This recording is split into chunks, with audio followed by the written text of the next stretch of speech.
to our traditions. But it doesn't stop us from being trailblazers when it comes to innovation, when it comes to technologies, when it comes to science. So if we can combine those powers together, there is almost nothing we cannot achieve together. And this is one of the main purposes. I was fortunate enough to be a minister in the government that signed the Abraham Accords, bringing more Arab countries to the circle of peace with Israel. And right now we are moving ahead to the ITU2, the two I's and the two U's. Two I's are Israel and India, two U's the United States of America and the United Arab Emirates, to work together. And I do hope this initiative will even bring more countries to the circle of peace, but also will establish the posture of India as a very significant rising power in the world and a great friend to the state of Israel. So that was going to be my next question when we were talking about I2U2, and I know you've had these talks with the External Affairs Minister as well. Now it's very rare that India and Israel have been on a multilateral platform, like I2U2 is one of the very few ones. How do you see all the stakeholders benefiting from such a grouping like the I2U2? How do you see the way forward for all the countries here? Well, I think India stands for many things, but I think the major thing that it stands for is the strive for peace. This is in the Indian spirit, as I have experienced. And this is exactly what this initiative is all about. We are praying for peace. I mean, we, the Israeli people, we need peace. We have strived for peace throughout all the years. Although we are in a very hostile environment, in a very hostile region, surrounded by countries that used to be all enemies, but now more and more joining the circle of peace. And in that sense, I think that India's position is very strong, not only because it is a very serious power, but also because it brings with it the spirit of peace, of striving for peace. You know, Mr. Ohana, while we are talking about peace and also a lot of shared history that both the countries have, another very important aspect that India and Israel are connected with is the fight against terrorism. Indeed. And in fact, one of the most dastardly experiences that both the countries have shared together is that of the 26/11 Mumbai attack. We're sitting in Mumbai right now, and we're talking about, like, you know, when we see that the masterminds, the plotters of this attack are still unpunished, they are still roaming free in a country. How do you think there should be more global pressure to bring the culprits to book? What can India and Israel do together to ensure that the plotters, the mastermind of this attack, are punished? Absolutely, and this is a very serious issue that you raise, because we have visited this morning the Taj Mahal and the Chabad house, several locations where the terror attacks took place. You know, we have been to little Moishe's room, who was 2 years old when the terror attack took place, and his parents were murdered. And we saw on the wall how tall he was when he was 13 months old. It's still written there, Moshe is 13 months old. And then we saw Moshe 11 years old. And someone wrote 3 words in Hebrew next to it. He wrote, Am Israel Chai. In Hebrew it means the people of Israel live. And that person who wrote those 3 words is Prime Minister Netanyahu when he came to visit. In my personal life, I have been battling terror and dealing with counterterrorism for 12 years, at least 12 years, as a part of the Israeli Defense Forces, both in the IDF, the Israeli Defense Force, and the Shin Bet, the Israeli Security Agency. That was during the second Intifada, when we had the roughest, the most challenging times regarding counterterrorism in the history of the organization, probably in the history of the country as well. And one part very important part is to prevent and to foil terror attacks before they happen. But the other part, and this was exactly what you mentioned, is to make sure that everyone that took part of the terror attacks pays the price, a very heavy price. So we are still waiting for those who committed, those who sent, those who operated those terror attacks to be brought to justice. And indeed, we need to bring very serious pressure from all the world, from all the free world who stands against terrorism, to make sure that this happens in order to prevent the next terror attacks that, God willing, we will not experience them. But unfortunately, we know that there is such a plan by, unfortunately, too many. Yeah. And how do you see this cooperation on terror going forward, or cooperation in the fight against terror going forward? Well, unfortunately, we in Israel are very well experienced in that field of counterterrorism.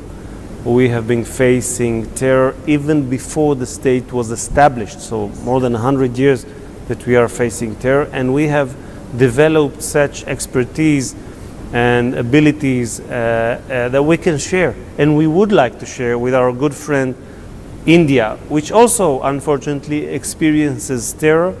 We can share information and knowledge and intelligence, and we do that. Yes. And this is something I think we should strengthen between our two nations, because we are a part of the free world, and we should all stand together against terrorism.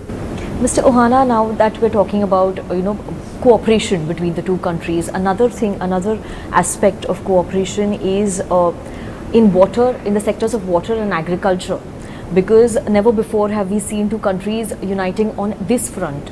So how do you see Israel helping India in combating the water crisis? This is a great question, because Israel holds in India, and it is actually the one and only embassy in the world that we have that, a water attaché, full-time water attaché that works very closely, as I've heard, with the Minister of Water of the Indian government, which we have also met in the nice lunch reception that we had in the Lok Sabha by Om Borla, by my counterpart. And we have a lot to do, because I know it is a major problem here in India, and we have the solutions. So we are trying to work together, bringing the information, bring the technologies, bringing the excellent centers that we have here in India to provide better lives for mankind, but specifically for the Indian people. And I know Prime Minister Modi deals with that a lot, and he was successful to bring dozens and dozens of millions to accessibility to water. And this is a great success. And I would like us to work more closely on that. We do have things that we can contribute to the Indian people, and we would like to do that. Yes. And Mr. Ohana, you as a Speaker of Knesset, how do you see upholding the democracy? And I'm talking at a time when there have been protests, and in fact the issues between the two countries are sort of on the same level. I'm saying this because the kind of judicial reforms that Mr. Netanyahu is trying to push, a similar debate is happening in India as well on the appointment of judges, on the judicial reforms. Is there any exchange of information or anything that you've spoken to your counterparts here? Well, I'm very glad to say that we respect very highly the position of the formal position of the Indian government not to interfere with Israel's internal affairs. So I'm going to do the same. Yes. But if you would like to hear about Israel, I can tell you that what we are bringing, and it is not only Netanyahu, because I've been speaking about it for 15 years, and Justice Minister Yariv Levin have been talking about it for about the same time. We want Israel to be a better democracy, which means more decisions should be taken by the public through their representatives. Unfortunately, for many, many years, it has not been the case, because one executive branch, the judiciary, took more and more powers throughout the years, and this needs to be balanced. When we are talking about democracies, we are talking about Montesquieu bringing the idea of checks and balances, separation of powers, And unfortunately, we have an unbalanced situation, and we are trying to balance it. As you mentioned, it is a matter of dispute, and we have protests, as we have in democracies, and people say their opinion. And we have actually halted the whole reform because we are trying to do our best efforts to reach an agreement, and we would like it to be as wide as possible, a consensus agreement. If we can do that, it will be great. It will be great for democracy because Israel will be a better democracy. But if we will have to do it by a majority, as happens from time to time in the democracies, we shall do that. Because the whole idea is to bring more democracy, to make Israel more democratic, more decisions taken, like the system we appoint judges. We want more weight to the elected officials by the public. We want more democracy in that system as well. Thank you, Mr. Ohana, for talking to Republic TV. I think that's all the time that I have. And very patiently taking our questions, all our questions. Thank you very much. And I hope you had a wonderful visit to India. I did, and I had a great interview with you. So thank you so much, and I appreciate it. And happy holidays for our Jewish community here, because we have Pesach. It's a very important holiday. So Pesach Sameach, and thank you so much. Yes, same. Thank you very much. Yeah.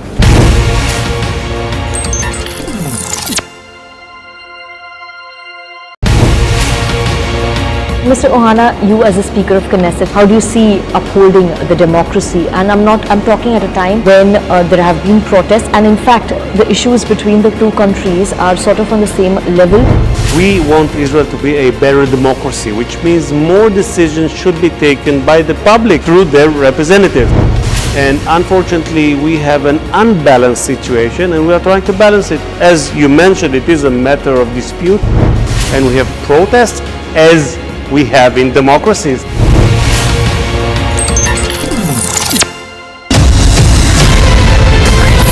इस देश में बहुत समय के बाद एक ऐसी सरकार आई है जो सरकार टिकाने के लिए नहीं चल रही है, देश को सुधारने के लिए सरकार चल रही है। ये पहला एक बड़ा इवेंट हुआ है जहां पे आप इस पर विस्तृत तौर से इन डिटेल आप बात करेंगे, तो let us address all issues.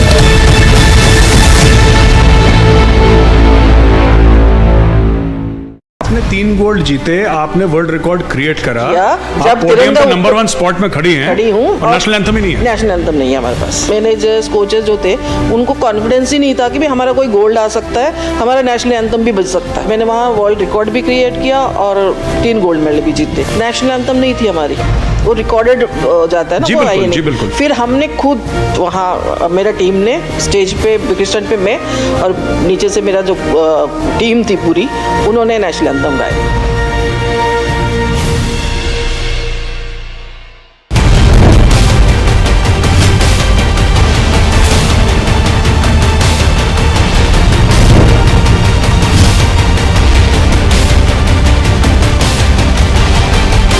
C.R. Kesavan, great-grandson of noted freedom fighter and India's last Governor General, C. Rajagopalachari, joined the BJP as the party aimed to boost its presence in southern India. Kesavan, who was in the Congress earlier, praised the Prime Minister while joining the BJP today. Republic TV spoke to him earlier today. 3 or 4, 5 years since I've distanced myself from the party because I was quite unhappy with the kind of parochial mindset they've had, because I think there was an incident 4 or 5 years back, when some discussions about a South Indian accent came. So I tweeted saying, unless the parochial mindset ceases to be, I wouldn't participate, and I never did so after that. But it's been, I want to talk more about Narendra Modi ji and his leadership, but since you asked me for some time now, I felt that I really don't, conscientiously concur with the stand or the, what the party was trying to, Congress party was trying to propagate for some time, which is why I didn't participate in the Bharat Jodo Yatra too. Today you saw our Honorable President doing a sortie in a Sukhoi, it was so wonderful to see that. But when her name was announced, as a presidential candidate, I mean, you would remember, when Abdul Kalamji's name was announced in 2002, the Congress party had welcomed it, in fact, even supported it. But when Murmuji's nomination was announced, first tribal woman, woman becoming a Rashtrapati, everybody was happy, but the Congress party leader, working committee member says, Murmuji represented an evil philosophy. Then when the Andaman Nicobar Islands were named after the 21 Paramveer Chakras, where 14 of them were posthumous, a senior leader said, show me a proof of the surgical strike. These things any right-thinking person will not be comfortable with, and I just didn't